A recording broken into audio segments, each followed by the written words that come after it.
नमस्कार. जय महाराष्ट्र. जो प्रकार माझ्यात आणि पत्रकारांमध्ये हा झालेला आहे त्याच्यासाठी मी मनापासून दिलगिरी व्यक्त करतो आणि हा प्रकार का घडला हे जरा आपल्याला सांगू इच्छितो. ज्या दिवसापासून मी शिवसेनेत प्रवेश केलाय त्या दिवसापासून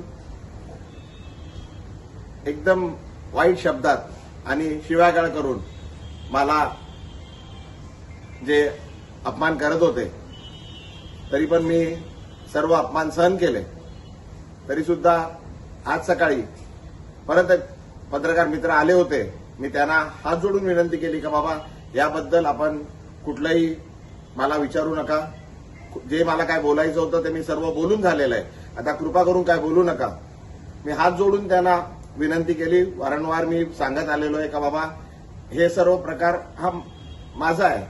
मला आपण जे शिव्या देतात आहे ठीक आहे, पण माझ्या परिवाराला, माझ्या मुलीला, माझ्या पत्नीला, माझ्या वडिलांना, माझ्या परिवाराला आपण जे वाईट बोलताय, शिव्या देतात आहे त्यापासून त्यांना जरा लांब ठेवा असं मी त्यांना वारंवार विनंती करत आलोय.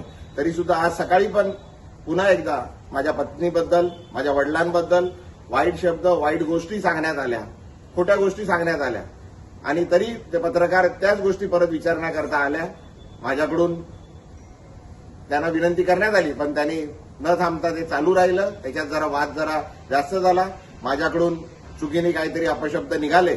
मी त्याकरता पुन्हा एकदा त्या पत्रकारांची आणि पूर्ण पत्रकार समूहाची मनापासून दिलगिरी व्यक्त करतो आणि हे का होतंय हे मी आपल्याला सांगितलंय.